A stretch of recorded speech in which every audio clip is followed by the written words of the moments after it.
O eletrocardiograma é formado por 5 ondas, são elas as ondas P, Q, R, S e T, sendo que as ondas QRS formam o complexo QRS. Essas ondas representam despolarização e repolarização, e pequenos desvios de 2 milímetros já indicam desde isquemia cardíaca até uma lesão tecidual. E é isso que nós vamos ver no vídeo de hoje, como interpretar um eletrocardiograma, depois da vinheta.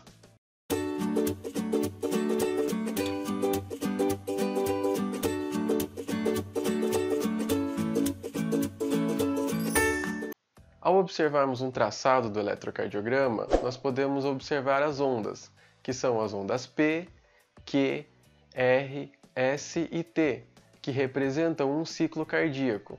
Em seguida, essas ondas se repetem novamente, as ondas P, Q, R, S e T. Nós também temos alguns intervalos, como os intervalos PQ ou PR, o intervalo QT, o intervalo ST e os intervalos RR. Ao observar um traçado no eletrocardiograma, nós vemos que de fundo tem alguns quadradinhos. Esses quadradinhos mostram o tempo no eixo X e a voltagem no eixo Y. A soma de 5 quadrados grandes representa 1 segundo. Cada quadrado grande sozinho representa 0,20 segundos.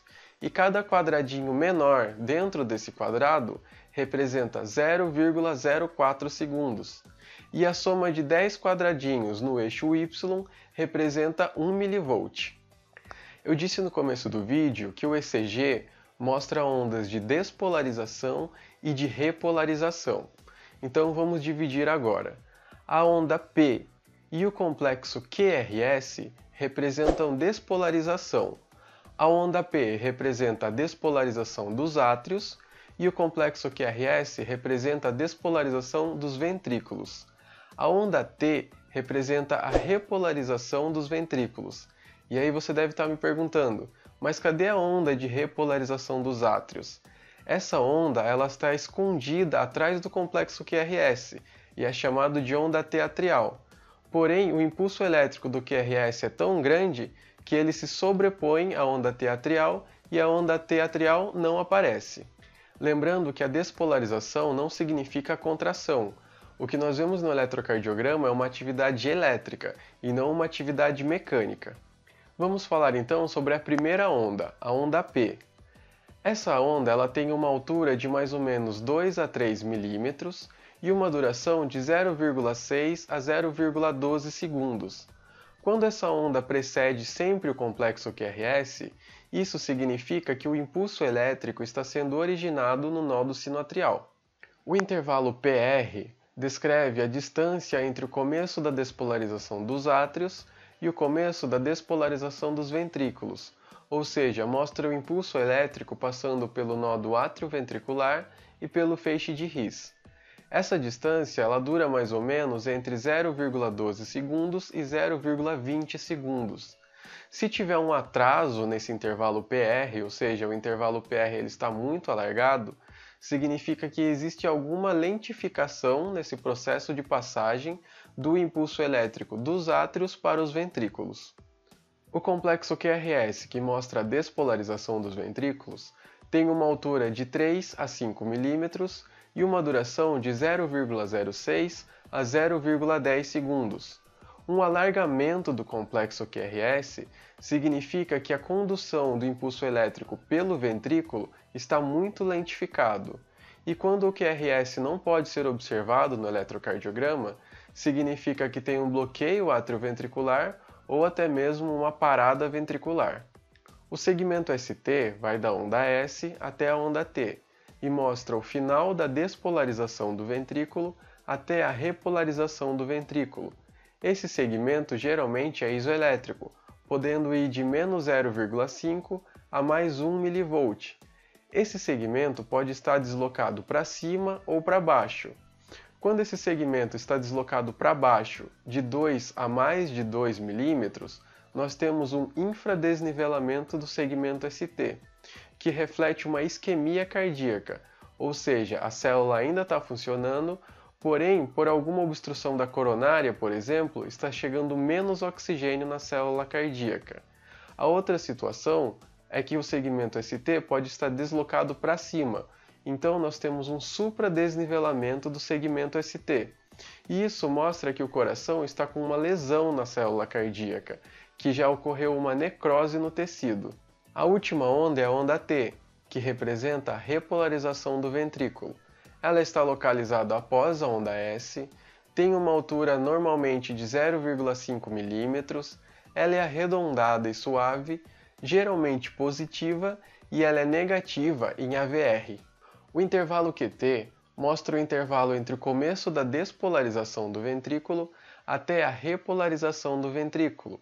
Esse intervalo varia muito com a frequência cardíaca.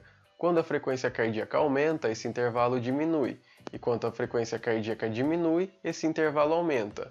Ele varia de mais ou menos 0,36 segundos a 0,44 segundos. A onda R mostra a despolarização dos ventrículos. Então, os intervalos RR mostram a distância entre as despolarizações dos ventrículos e são utilizados para mostrar a distância entre as contrações ventriculares. Ao olhar um eletrocardiograma, esses intervalos RR têm que ser equidistantes. Eu não posso ter um intervalo RR de 1 segundo e o próximo intervalo RR ser de 0,2 segundos, por exemplo, porque isso mostra que o coração não está no ritmo correto. Nós podemos fazer uma avaliação do eletrocardiograma em 8 passos. O primeiro passo é analisar o ritmo, através dos intervalos RR, como eu acabei de falar. O segundo passo é analisar a frequência cardíaca.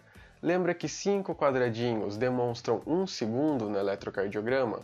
Então, se eu tiver uma onda R e depois de 5 quadradinhos eu tiver outra onda R, significa que eu estou com 1 batimento por segundo, ou seja, em 1 minuto eu estou com 60 batimentos por minuto.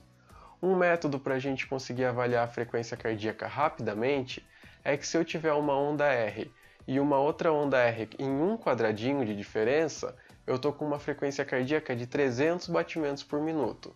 Se a diferença entre as ondas R for de 2 quadradinhos, eu tenho uma frequência de 150 batimentos por minuto. 3 quadradinhos, 100 batimentos por minuto. 4 quadradinhos, 75 batimentos por minuto. E 5 quadradinhos, 60 batimentos por minuto. O terceiro passo é avaliar a onda P, sua amplitude e duração, e ver se ela sempre precede um complexo QRS, que demonstra que o impulso elétrico começa no nódo sinoatrial. O quarto passo é identificar o intervalo PR, para ver se não está ocorrendo uma lentificação da transmissão do sinal dos átrios para os ventrículos. O quinto passo é analisar o complexo QRS, para ver se ele não está muito alargado, demonstrando assim uma lentificação do impulso elétrico através dos ventrículos. O passo 6 é avaliar a onda T, sua amplitude e duração. O passo 7 é avaliar o intervalo QT, para novamente avaliar se não está havendo uma lentificação na transmissão do impulso elétrico pelo coração. E o oitavo passo é avaliar se não está ocorrendo nenhum batimento ectópico ou alguma outra arritmia. E esse passo 8 é o tema da nossa próxima aula. Se você ainda não é inscrito no canal, se inscreve aqui. Se você gostou do vídeo, deixa o seu like, manda para mais alguém. E como você quer saber como identificar um batimento ectópico e uma arritmia, eu te vejo no próximo vídeo. Até mais!